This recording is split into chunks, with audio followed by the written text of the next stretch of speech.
In Game of Thrones, Dragonstone is the dramatic, windswept ancestral home of House Targaryen. All dark cliffs, crashing waves, and volcanic energy.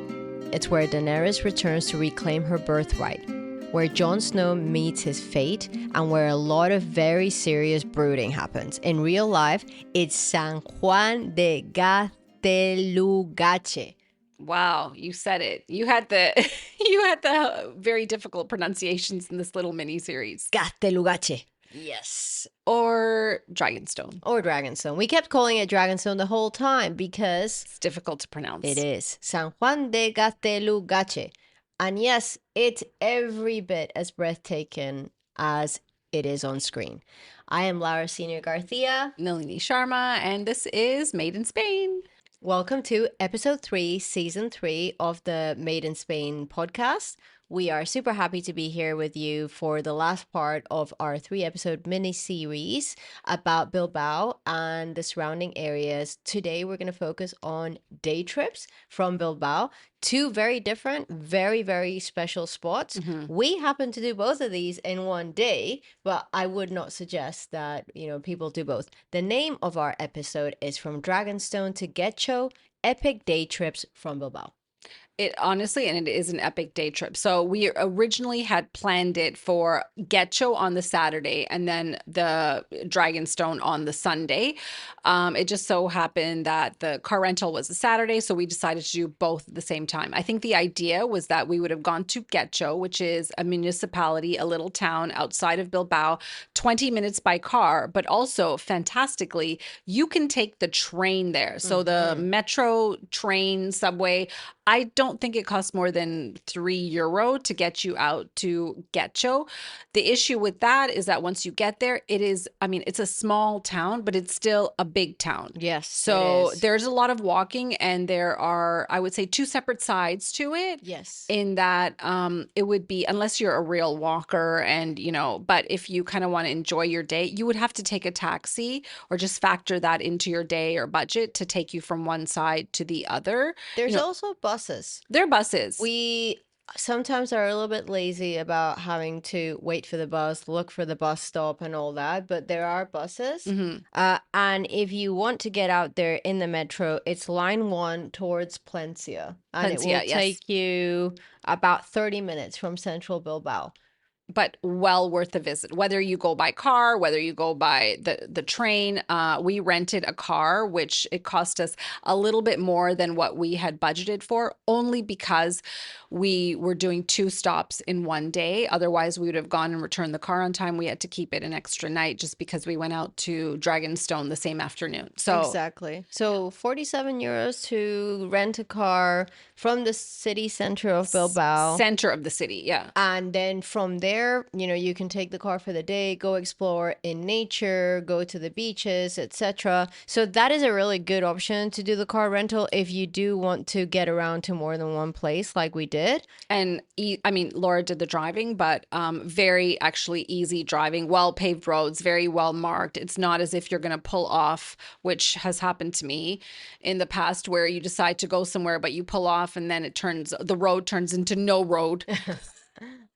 And then you're a 2-lane road, but it should really be 1 in opposite direction. So that will not happen to you if you do this trip. It is very straightforward to get there. It is. I will say that once you leave Bilbao, the signs are mostly in Basque. Right. So it's just something to be aware of. Good to have your Google Maps, your GPS, because they are mostly in Basque when you get out of there. So talk to us about Ghecho. We started off in the mythical Dragonstone, and then we'll go back to it later. But let's do our first stop in Ghecho. It's a very, very special town. Very special town. And I think what's really interesting about some of the towns that we visit, they end up being real sort of like just a surprise, because I sort of pictured Ghecho as more of, I don't know, maybe more of a little village in a sense, but it's actually a throwback to a time where people had a lot of money. Yes. Spanish had a lot of money,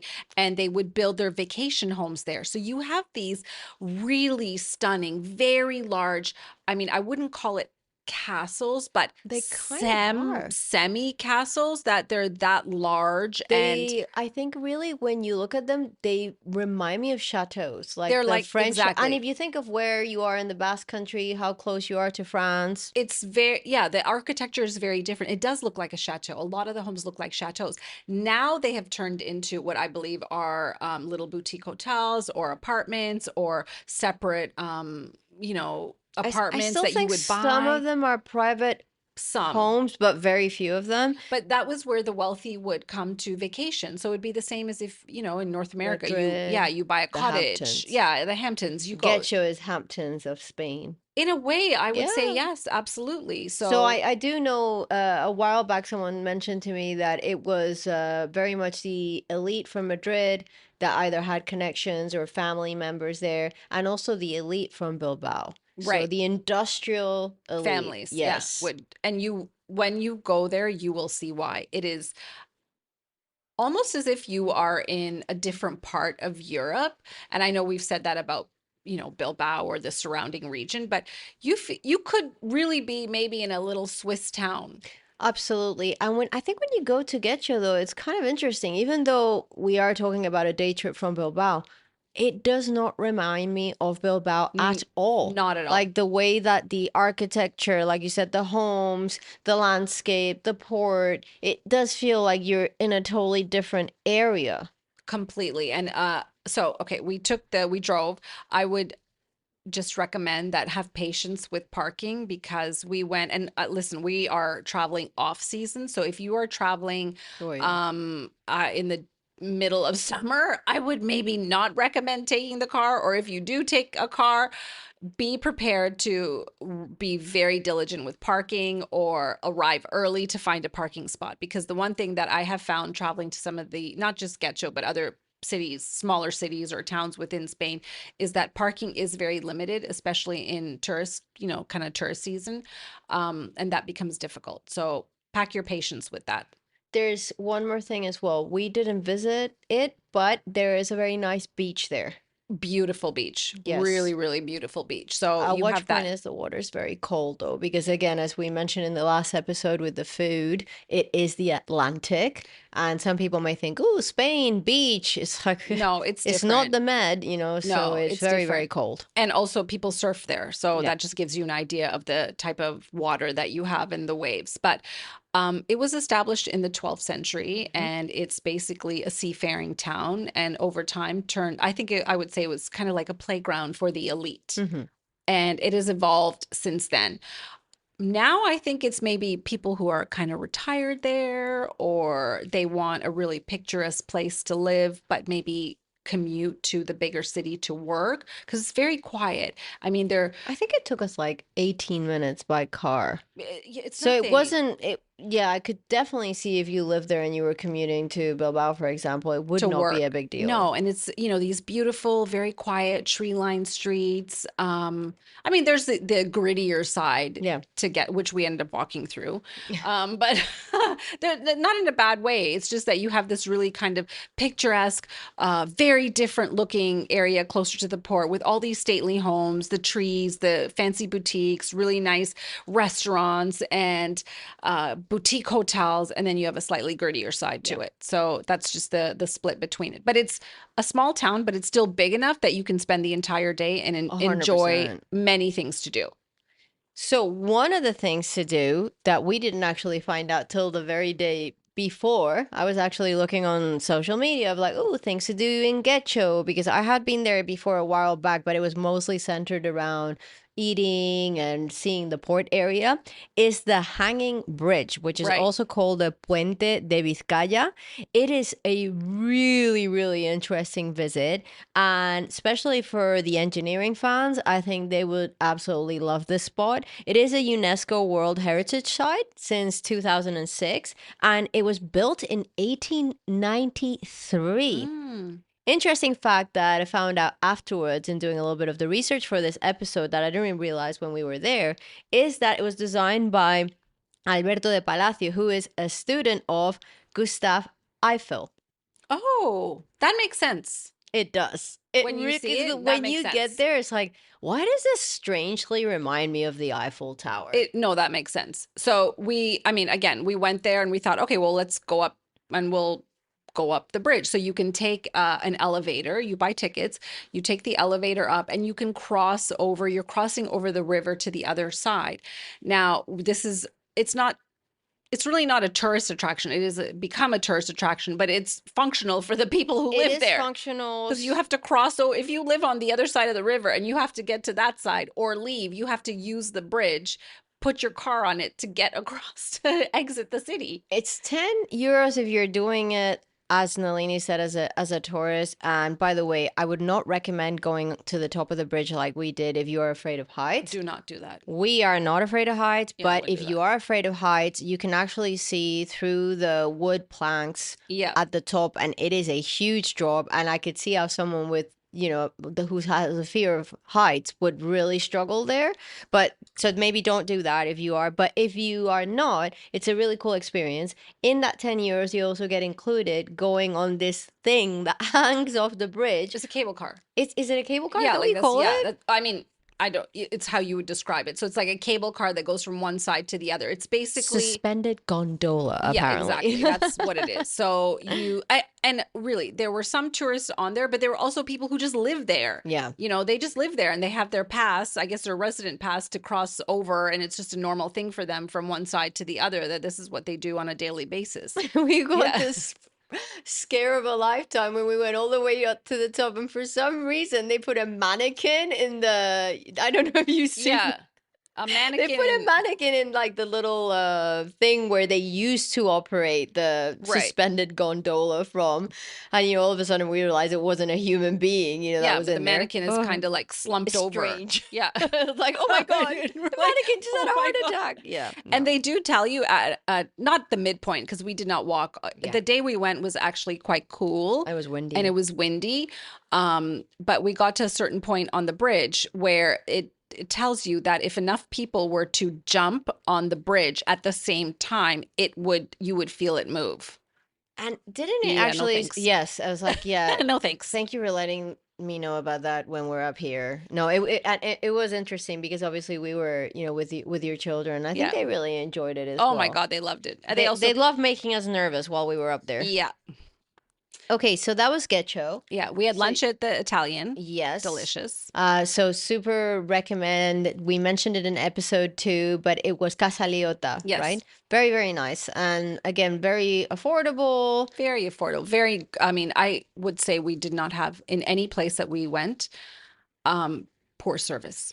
Except No. our hotel in Bilbao. Except the hotel. Which, by the Outside- way, was also the most outrageously expensive meal for a BLT, and so Yeah. yeah. Other than that, yeah, I think that was definitely. And again, if you are going in a peak season listen, even if it's off season, I always recommend to people, please just go online. If you can make a reservation, just make a reservation. If you Yes. can't keep it, cancel it, but at least you have somewhere.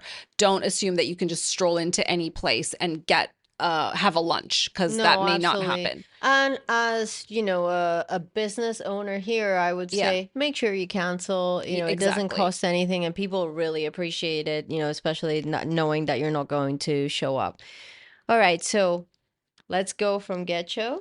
Yes, To- I mean, honestly, the highlight of the trip. I think so, and a surprise highlight, I think. Right. And probably So- a surprise highlight for you as well, because your kids and I kept going on about Game of Thrones, and I know you mentioned, you hadn't watched it, and you're probably thinking, what are these people going on about, about the location? So tell me a little bit about first impressions. Okay, well, let's first talk about how to actually get Not in. ruin your day. No, to get in, because this is, I mean, if you listen to nothing else in this episode and you decide for some reason you're going there, you must reserve your tickets.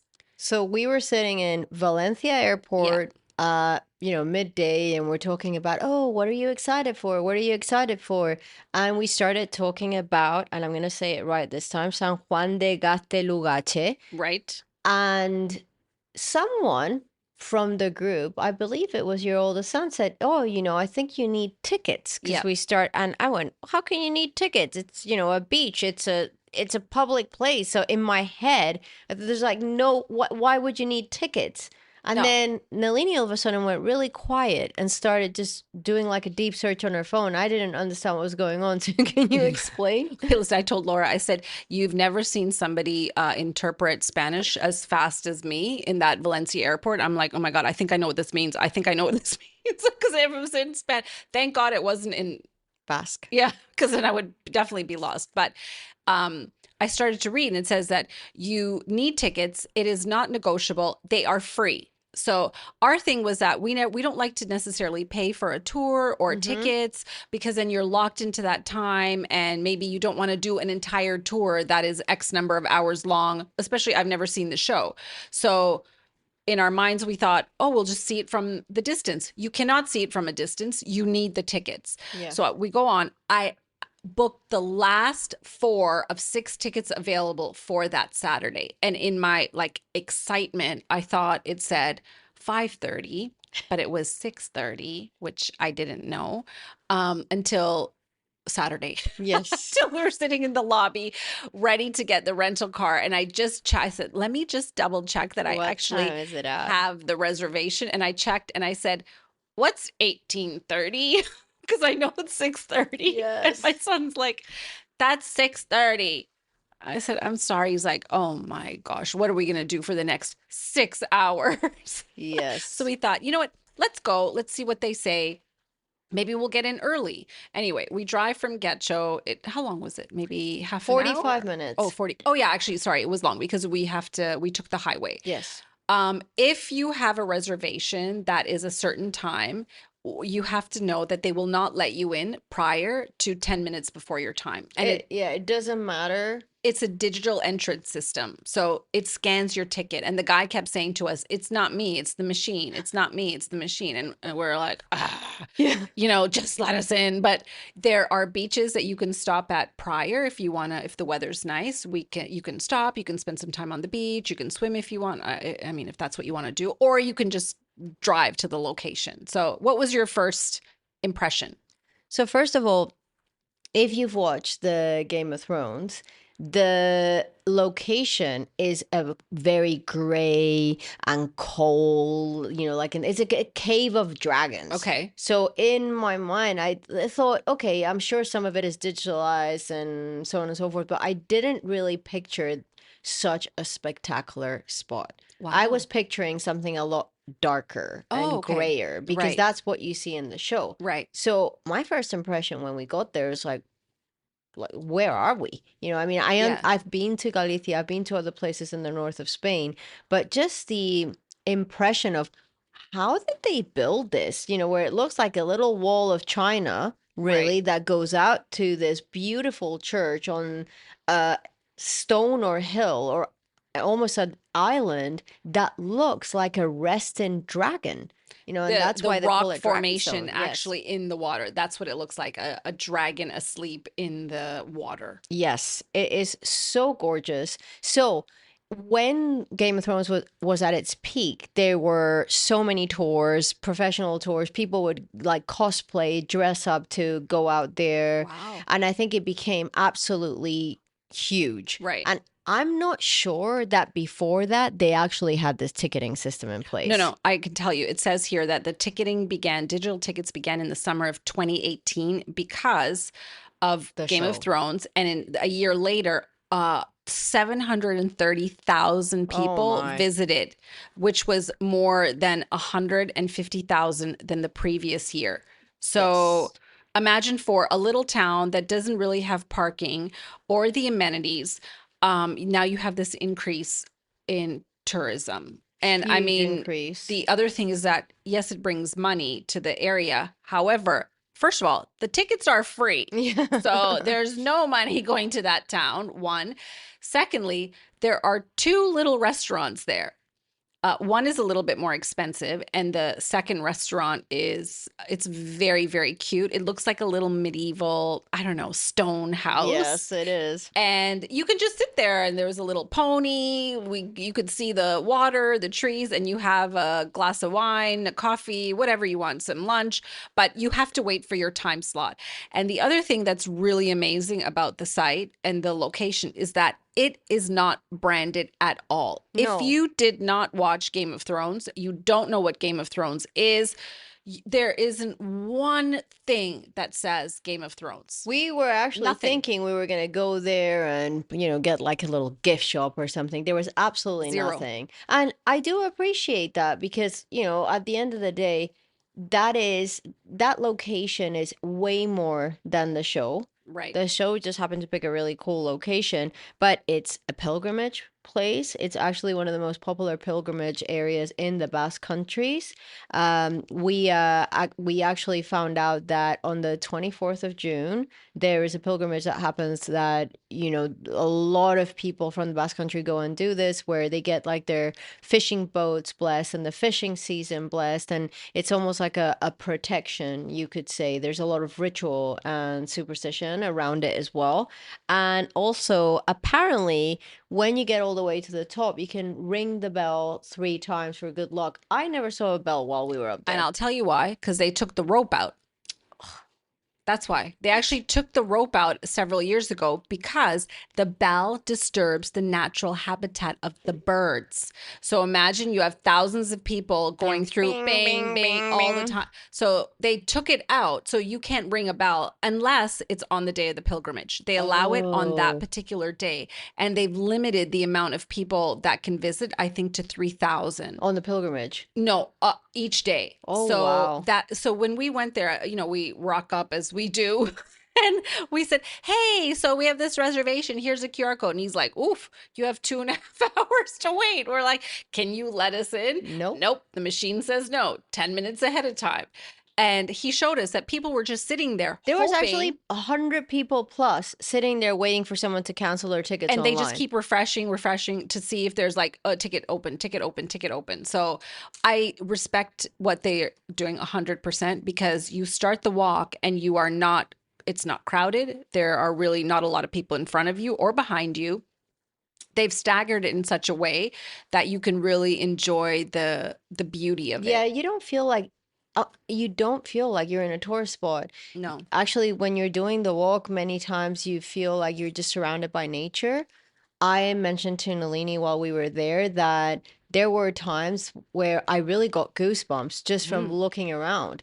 I mean, the rock formations are out of this world. Listen, it's not just a dragon. It's No. it's the other things that are there that look like, they have been shaped by someone instead of by the sea. No, and just the little path to, you wind your way up. It is it's a difficult walk, but It is. because they control it, you have the space. So it's not as if people are behind you and you got to go fast because as you walk, you have to first go down all these stairs and it's a lot. And again, I've had an injury in the last year and my knee was not cooperating. So I was extra slow and it was not easy for me, but I made it down. And then you have to start climbing up on the path, which is fine. You make it there. And of course, coming down, it's a lot easier. You're coming down, but you have to go up all those stairs. So apparently it's 241 stone steps up to the Hermitage. Okay, from once you get down the Yes. first set of stairs? I believe so. It has And to be, yeah. what I find very interesting and found out since quite a few people actually do get married there, like famous people. I don't know, how they're getting in to get married It's there. before Game of Thrones. Must be. Yeah, they But- said that. I read where a local from the area said prior to Game of Thrones, he related a story where his aunt was married at the top in the church and then after took off her wedding dress, went down to the beach and lay a pilgrimage in the Aw. water to the Virgin Mary or something like that as part of her ceremony. And he said in today's world, that would not be possible because now it's a tourist attraction. I will say this. I was trying to picture how on earth you would go up 241 steps with a wedding dress on. Right. We met somebody who told us that in Bilbao, didn't we? Yeah, Yeah. my That's what she hairdresser. said. Oh, The that's hairdresser. right. Oh, where you went to get your hair done. Yeah, Yeah. the hairdresser Yeah. said that she got married there, and I was like, the whole time I was like, how'd you get How up do all you, those yeah, you stairs thought. with like a wedding dress? But now she obviously did it prior to Yeah, this. she did. And then, 2011, the year that right. they So it was started much shooting different. Yeah. the show.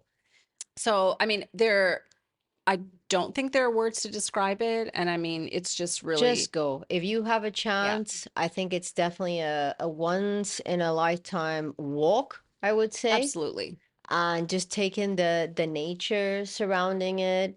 And we did meet a lady that was walking back. She was a little bit older and really kind of looked at us while we were walking up and said, just make sure on the way there you take it all in, because on the way back, All you're thinking all you're about. thinking about is getting it over with, because it is a lot of stairs. So, She was right, though. yes, she absolutely was. Yeah. So look it up, plan it into your trip. If you're going to the Basque Country, I believe it's a must. Yes. All right. Slice of life. Slice of life.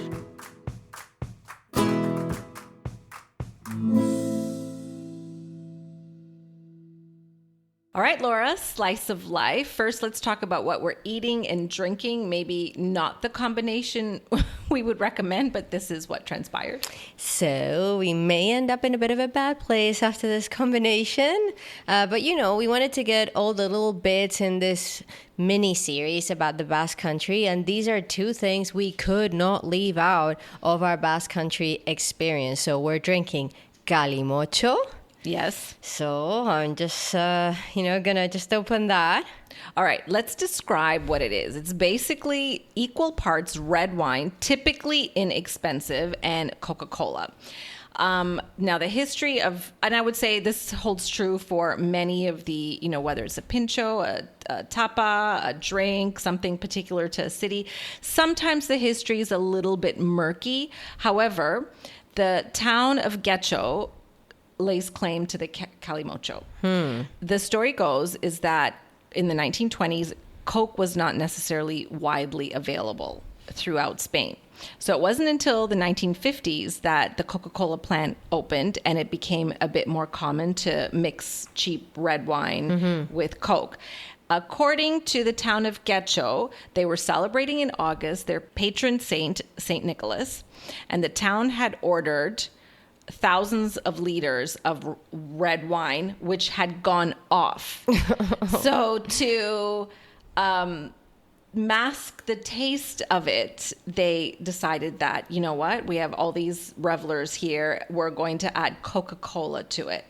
They added Coca-Cola, and this has apparently happened in the 70s, and it took hold. So it's become quite well known. I mean, you know that you hate this drink, by the way. So I would say that anybody, and again, when I was growing up, it was the first drink kind of that you had, like as a kind of late teens. Right. Why? Because it was cheap. Right. And I remember that, even this is going to make me look old for sure, but I remember that at some point in my teenage years, I still paid with pesetas instead of euros.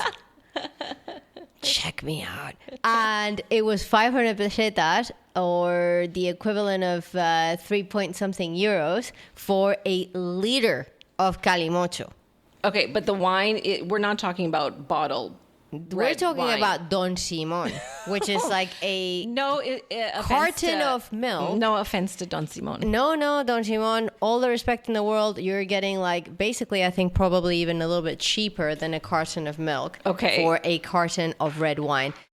The idea of red wine coming in a carton, it probably already tells you that it's not going to be the most, let's say, flavorful experience of your life. But anyway, imagine then you mix that with Coca-Cola, and if you have copious amounts of it, the following morning you will be regretting it. Now, I mean, there's only 2 ingredients, and I think the beauty of the drink, if we're going to call it that, is that cheap red wine is used. There's no point in buying a better bottle of red wine to mix it or to do anything. It's just cheap red wine and the Coca-Cola. That's it. That's like a huge offense to expensive wine, mixing it with Coca-Cola. Yeah. As you know, I drink whiskey sometimes, and it's like when people drink whiskey or mixed whiskey with Coca-Cola, and I was like, well, please Why? use the cheapest whiskey you can find. Right. So why would you mix it with Coke? Today we're using a slightly expensive red wine because it's what we had. So Yeah, we didn't go to the supermarket to get the €2 carton of Don Simon, actually, I will play it for you later, but there is a song by a Spanish rap group, I think they're actually from Mallorca, that is called Don Simon, para pillarte el colocón, which means like Don Simon to get like drunk, because again, it's like something really kind of... Actually, you know what? I don't think I've ever had it. No? No. Okay, that's coming up next on our experiences you want to forget. Yeah, we should try it. Well, okay, I'll try it. Yeah, you'll try it. We'll play the music in the background while you do. All right, now we're drinking our calimocho with burnt Basque cheesecake. I made the cheesecake, which actually is not that difficult to make. It tastes delicious. Let's try it. In 2021, the New York Times named the burnt Basque cheesecake as the food flavor, the taste of the year. I didn't even know that was a thing. How did you come up with this I stuff? don't know, but it was a thing. I think it was very Instagrammable. People were having it. It just took hold. And I think the history of the cheesecake may be a little bit murky as well. The burnt Basque cheesecake, created in the 80s, I think in San Sebastian, where the chef came up with this idea of using very simple ingredients that he had on hand. It's more of a custard that you bake, and there's no crust to it. So that's just kind of the history of it. One of the things I have learned doing this podcast is that many of the iconic foods here, or even the drinks, I mean, we're joking about the calimocho or what have you, but it also just came out of, what was there, and a necessity. Bit of innovation, creativity. And also, I don't think like people are that creative anymore. I think we try to like follow things that other people have done. Right. And imagine just sitting at home and going, I'm going to try a different way to make a cheesecake. It's like, no, you follow a recipe. Again, for most people, not everybody, but... Right. But then you just think that they used what they had, to create something to put on the menu. And, people in this country, as an outsider, I'll say they work very hard. And that's sometimes a misconception. Big time. That sometimes Spanish people is like, oh yeah, well everything we do is like, take siestas and drink sangria. Come on, it's like that's not true. That is actually very far from the truth. That yes, there is siesta here, which drives me crazy when you have to. I think I have like one siesta a year when I'm like sick. So not everybody does siestas. What the outsiders don't realize is that, yes, it closes in the afternoon, but it's also maybe a civilized way to sit down and have a lunch, or maybe pick up your kids with your family, pick up your kids from school. Schools tend to close a little bit earlier here. And then the flip side of that is that people go back to work, and it's a later opening hours, etc. Right. So anyway, this is one thing that I've learned here, is that things were often born out of necessity, the need to sell something, the need to have, this in the restaurant, that maybe you don't have access to the most expensive ingredients. And, burnt Basque cheesecake, the New York Times elevated it, but people have been eating it for a long time. So, Nalini, why don't you tell us what are the ingredients in the cheesecake? You have cream cheese, sugar, a bit of vanilla, eggs, and a little bit of flour to set it. And that's it. Okay, awesome. It's actually it's very simple. So did you put any flavoring in it? No. Okay. Just the vanilla. That's it. And again, I'm sure somebody's going to take hold of this recipe and make, I don't know, chocolate burnt Basque cheesecake, coconut burnt Basque cheesecake. Like, there's no point. Coconut burnt Basque cheesecake sounds delicious. But you don't need to do that. You can just follow this very basic recipe and bake it. It's delicious. Our recommendation is do not eat it with calimocho. Even though we're doing it here, it's not the best combination that you can have. Cheesecake and calimocho, not so much. All right, so for our slice of life today, we actually wanted to do something a little bit different. We wanted to talk about some date ideas. And what actually inspired us to talk about date ideas was when we were in San Juan de Gaztelugatxe. There was a couple sitting behind us waiting to do the walk, as we were doing as well. And it was actually pretty hilarious because you could tell that they were on their first or second date. And I don't know if it's just me, but I'm always kind of, if I'm in a restaurant or if I'm in a new place, I always look around me and I can see the people who have You been can tell, yeah. Oh yeah, you can see the people who've been together for years that are like, yeah, I don't care what you're doing, and then you see the people that are like so into each other, their body language is like interested, yeah, like super excited, and I think it's so much fun to watch, right? So they were very excited, and they were very much like into like each other, and you could see, just the whole body language was very obvious, like it was a first or second date. And I thought, oh, what a great idea for a date. Yeah, and then Nalini said.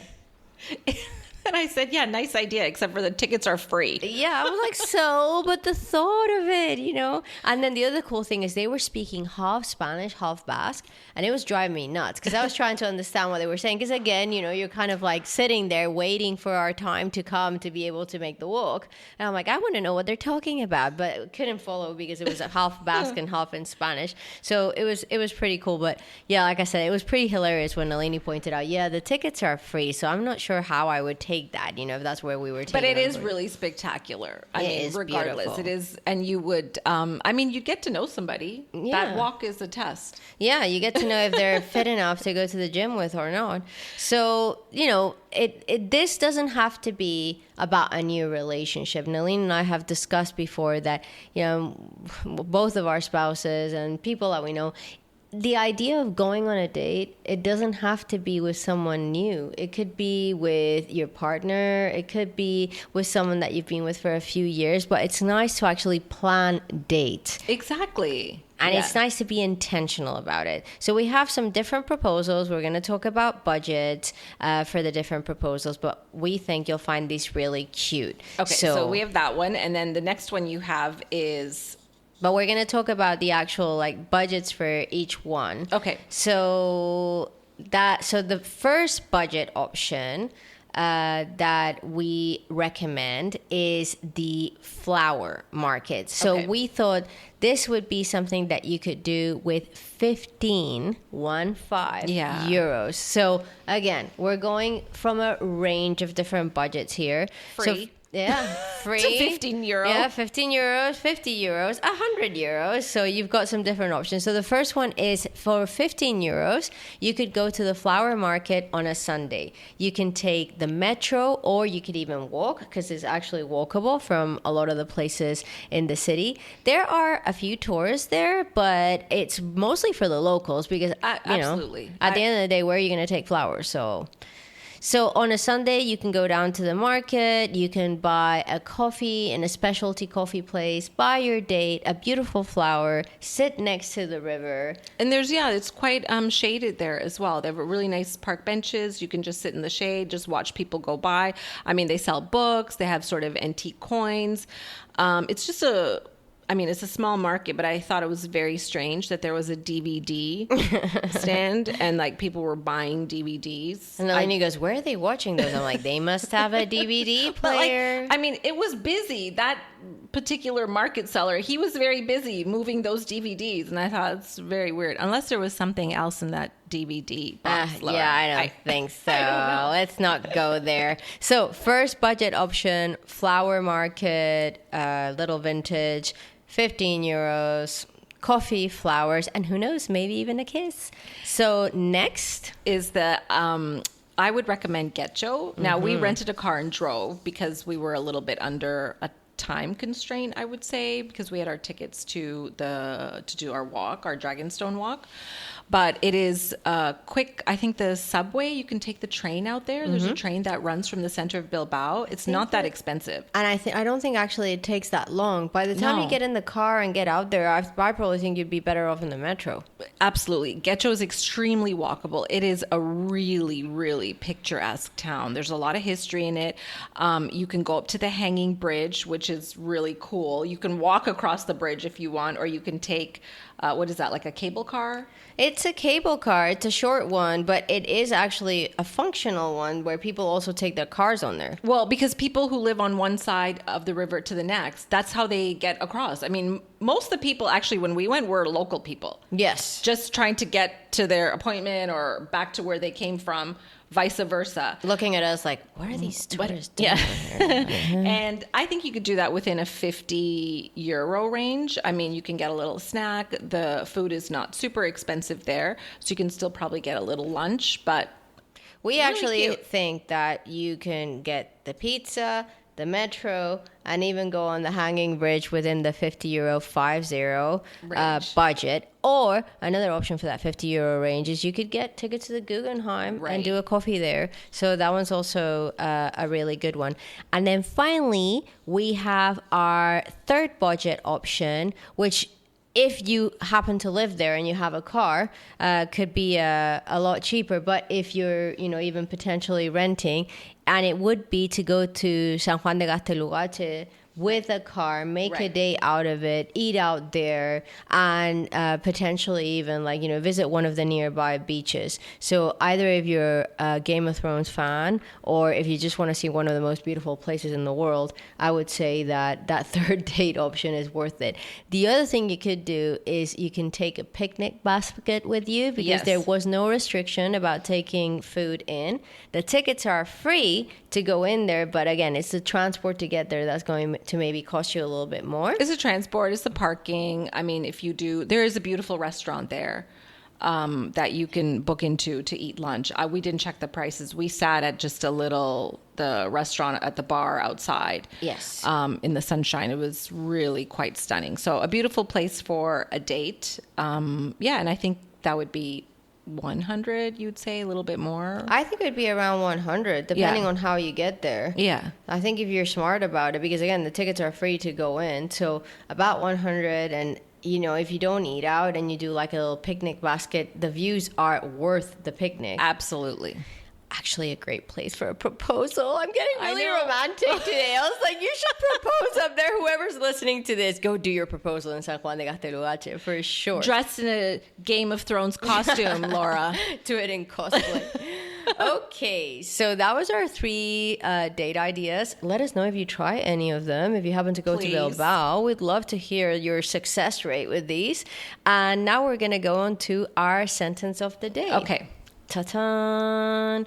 Since we had a bit of a Game of Thrones theme today, and there's a lot of, I would say, stabbing behind the back that goes on in the Game of Thrones.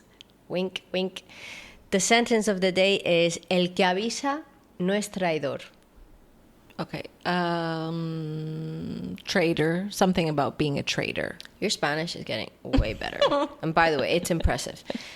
So if you translate it directly, the one who warns is not a traitor. The one who warns is not a traitor. Yes. But maybe they are the traitor. Well, this one is kind of saying, okay, if I tell you, like, let's say, for example, hey, Nalini, I'm really, really afraid of heights, so I'm not sure if I'm going to be good going on this ride. And all of a sudden we go on the ride and I freak out. Right. I warned you. I'm not a traitor. Okay. So, I warned you this was going to happen, right, so I'm not a traitor. So it's like giving someone a heads up. You could say, el que avisa no es traidor. Or, if you're going into a situation and, I say, I told you, that's the kind of, it's like giving the heads up. El que avisa no es traidor. Okay, good. Okay, that makes sense then. I like that. Awesome. So, thank you very much for joining us for this mini series, our first 3 episodes of season 3.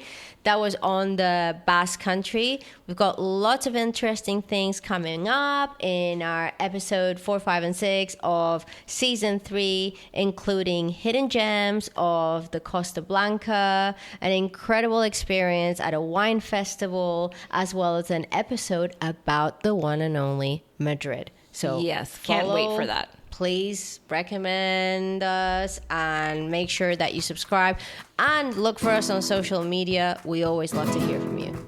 All right. Bye for now.